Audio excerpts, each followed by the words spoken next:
The thing about working search and rescue above the Arctic Circle is that you get comfortable with the silence. With the absence of sound, I mean, there's always wind, there's always the groan of the ice settling. There's always your own breath fogging into the heat lamp beam. I'm in the silence of empty space, miles of it. Kind of makes you understand why the Inupiat, 47 words, different types of darkness. My 4th year at the SAR station. Tonight's a paperwork shift, which means I'm alone in the operations room with 3 thermoses of coffee and a stack of incident reports that need signatures. Heater clicks on every 12 minutes. Radio hisses their white noise lullaby. Outside it's a nice, balmy negative 34 degrees Fahrenheit, and the tundra stretches flat and featureless to the horizon like a frozen ocean. Most people who go missing out here fall into 3 categories. Tourists, who underestimate the cold. Locals, who overestimate their sobriety. And elders, who simply walk into the white and they don't come back. And that last category we don't talk about much. It's cultural. It's complicated. It's not my story to tell. What I can tell you is this. The radios always click at 3:07. It's not a transmission. It's not interference. It's a single sharp click across all channels simultaneously. Atmospheric pressure. That's what I told myself for the first 2 years. Electromagnetic phenomena. The aurora, it does strange things to signals up here. And then, last night, I checked the station log going back 11 years. Every night. 3:07 exactly. Every single night for over 4,000 consecutive days. Man, that's not atmospheric, that's accounting. And last night, after the click, I heard something else. It sound like paper shuffling, like someone flipping through a ledger, running their fingers down a column of names. Last night, I heard them stop on mine. Call came in at 2:47. I was still staring at the logbook, pen frozen in my hand, when the emergency line lit up. A voice I'd recognized, Thomas Ackpick, a whaling captain from Browerville, speaking fast and a mix of English and Inupiat. His daughter, 8 years old, Nika, she had taken the dog sled out and checked the nets despite being told to wait until morning. The dog came back. Alone. An hour ago. Still in harnesses. Trailing cut traces. I was geared up on my snowmobile within 6 minutes. Before I cleared the gate, Auntie intercepted me. That's what everyone calls her, Auntie. She's not my aunt. Not anyone's aunt, specifically, but she's everyone's auntie in the way that matters. 70-something working SAR before there was a formal SAR. Knows the ice like she knows her own kitchen. She does dispatch now mostly, watches over the younger officers, the intensity of someone who's already buried too many of us. She stood in front of my snowmobile with one hand raised. "You know the rules, Benjamin." I did. Everyone who works out here learns them in the first week, usually delivered as graveyard shift folklore by veterans with frostbite scars and 1,000-yard stares. Rule 1, don't go out between 3 and 3:14 a.m. unless it is literally life or death. Rule 2, if you see figures in the distance that don't move like animals or people, just don't acknowledge them. Don't look at them directly. Don't call out. They're walkers. They're always there. You just can't usually see them. I nodded. It's 2:49. I'll have her back before 3. Auntie's expression didn't change. She reached into her parka and pulled out a small pouch. Seal leather, stitched with sinew, the kind elders keep their most important things in. You know the first 2 rules, she said. Here's the one they don't tell you until you need it. She pressed the pouch into my gloved hand. Inside was something hard and angular, like a piece of carved bone. If you see yourself ahead of you on the trail, she said. Voice dropped to something barely audible over my idling engine. Do not catch up. Do not call to it. Do not try to overtake it. That one's already paid. The cold suddenly felt colder. Paid to who? She stepped back from the snowmobile. Thunder keeps looks, Benjamin. The walkers keep the ledger. Find the girl, bring her home, but remember, debts don't disappear. Only transfer. I didn't fully understand. I didn't have time to ask. I opened the throttle and drove into the dark. I found Nika at 3:09. By then, I'd already violated Rule 1. The search grid had taken longer than expected. Visibility was maybe 15 feet in the ground blizzard, and I'd had to dismount 3 times to check tracks. When I finally spotted the shape in my headlamp, small and dark against the snow, I felt a surge of relief so intense it was almost painful. She was curled inside a frost heave, perfect square of uplifted ice, about 4 feet on each side, edges geometrically shaped in a way that natural ice never forms. She wasn't shivering, she wasn't crying, she was just sitting there with her knees drawn up, head down, like she was waiting for a bus. Nika! I called out, killing the engine and running towards her. Nika, honey, it's Ben from SAR. Your dad sent me. Are you hurt? She didn't respond. I knelt beside her, pulling off my gloves to check her face for frostbite. Her skin was cold, but not frozen. Pupils reactive, breathing steady. She looked up at me with an expression I'd never quite been able to describe. Not fear, not relief. Something closer to resignation. They said you'd come, she whispered. Who said? And that's when I made the mistake. I turned my headlamp to check behind her to see if there was someone else, maybe an older sister or a lost hiker who'd been sheltering with her. The beam swept across the figure standing directly behind her. Tall, maybe 8 feet. Impossibly thin, black against the sky, but somehow darker, like it was absorbing the light rather than reflecting it. No face, no features, just a silhouette that held itself in perfect stillness. Except for its right arm. Its right arm was slightly outstretched, angled down, exactly mirroring my own posture as I held the flashlight. I froze. The walker remained motionless for 3 seconds. 4. 5. Then it tilted its head. Not like an animal cocks its ear to listen, like someone examining an interesting specimen. The gesture was perfectly calibrated, measured, almost curious. It was the exact head tilt I do when I'm assessing an injured hiker's mobility. It was my gesture.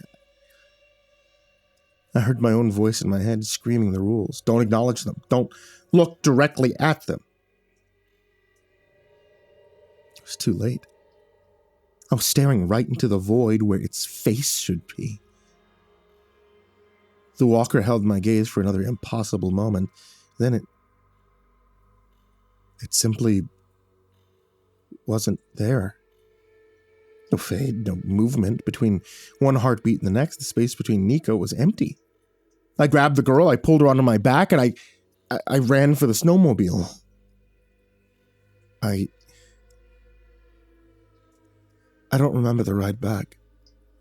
I remember Nika's small arms around my neck. I remember my speedometer pinned at 47 miles per hour across terrain. I normally take it 15. I remember the station lights. Appearing in the distance like a miracle, I remember checking my watch as we crossed the gate. It was 3:13. Nika was fine. Mild exposure, no frostbite, no injuries. Dehydrated, but alert. Clinic kept her for observation, and she was released to her parents that morning with a clean bill of health. I was a hero. Thomas Ackpick shook my hand so hard I thought he'd dislocate my shoulder. Station chief wrote me up for a commendation. Someone brought donuts. Auntie pulled me into the supply room and closed the door. You looked at it. It wasn't a question. I nodded. She closed her eyes for a long moment. When she opened them, they were wet. You saved the girl, she said quietly. That's good. That's what you should have done, but you need to understand what happens now. She sat down heavily on a crate of emergency flares.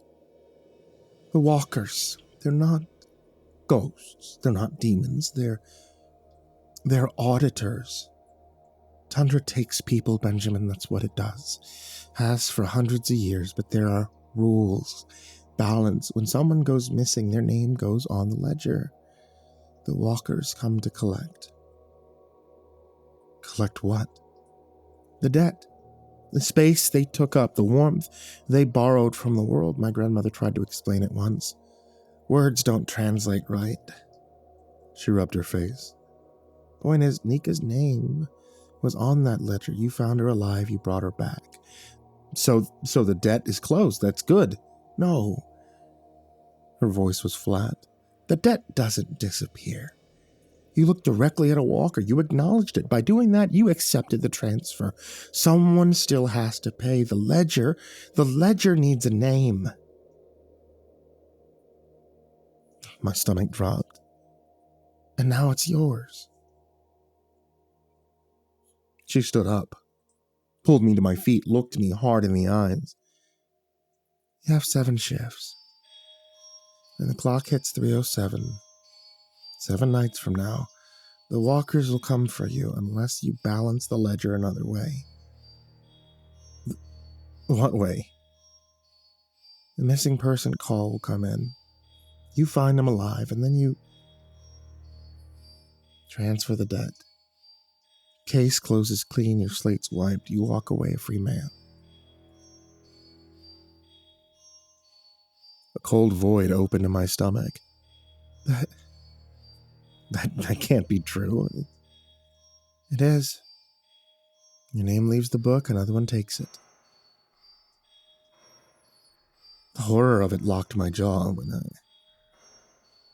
when I could finally speak. The words were a whisper. You're telling me I have to condemn an innocent. Her expression didn't change. I'm telling you the rules. What you do of them's between you and the ice.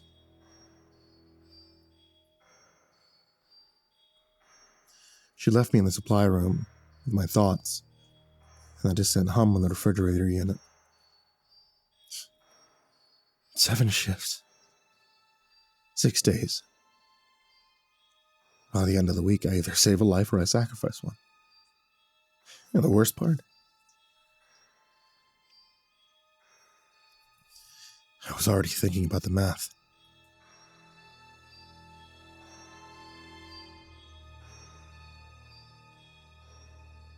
Next night, I drew solo patrol.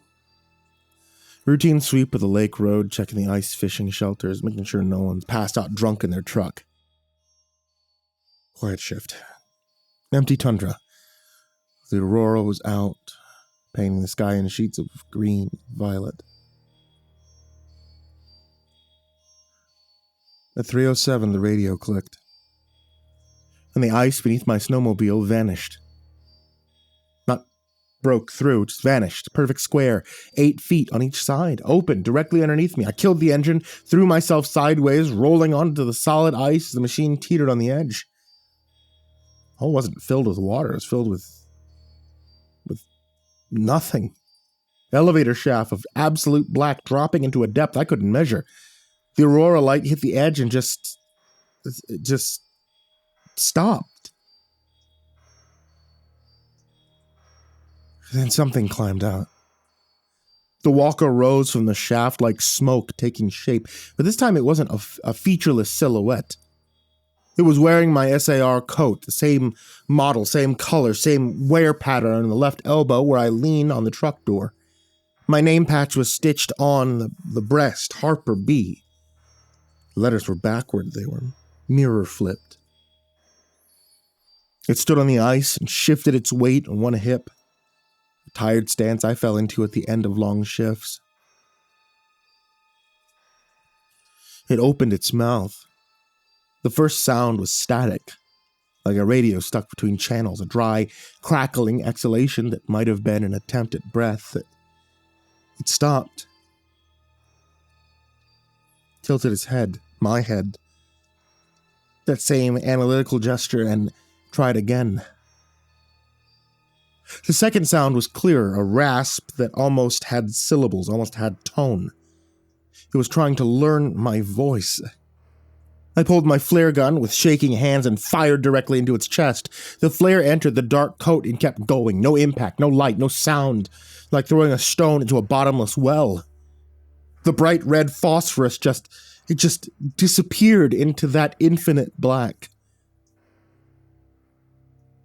The walker looked down at the entry point, then back at me.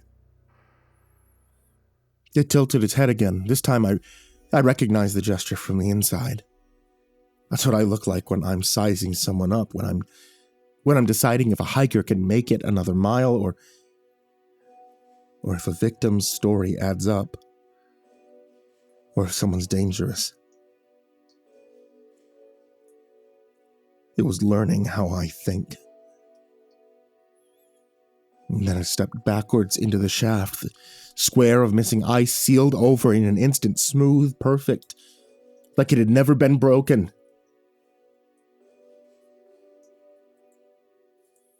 And I sat there for 5 minutes before I could move.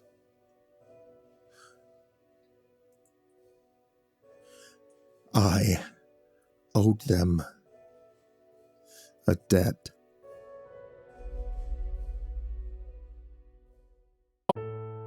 Hey there kids, it's me, MrCreepyPasta. I just want to say thank you guys for watching tonight's video, listening to tonight's episode of the podcast. Also, I want to give a huge thank you to everybody on this list of Patreons. If you'd like to join this list of names that I frequently mispronounce, you can check the description in the link down below, which I really appreciate because this helps me, 1, keep the lights on, and 2, helps me pay authors for the stories that you hear on this channel. Also, I want to give a huge thank you to everybody on this list of Patreons. Some of these amazing folks are Diana Kraus, AcidSystem, Blake Rattler, Brandon Mendoza, Brenna Caltuna, ChicagoHitman, CoryxKenshin, CrusaderChocobo, Dakota Best, Daniel Poulsen, Dante Kinkade, Enchanted Buns, Estebean, HIDive's nephew, himbojerry, Our Minute Seconds Time, Ingegerd Solstrom, Jay Kearns, Jadis Pet, McMog, Mr. Marcus Blitz, Psychomel, Plant Piz, Red Shadow Cat, Remember the Sun, Salty Surprise, Samara Lynn, Seclude, Simba's Bloody Mojo, Sky Harbor, Smiley the Psychotic, Sully Man, Tully Sue, Team Leo 76, The Demented Voice in Your Head, The Chavez Brothers, The Ginger Bros, Tommy Walters, Viceroy Scorn, William Wellington, Your Bro Keegan, Zabub, and Shadow Gardens. A huge thank you to you guys, everybody who shows up in the description down below, and honestly, anybody who can pledge even just like $1 a month.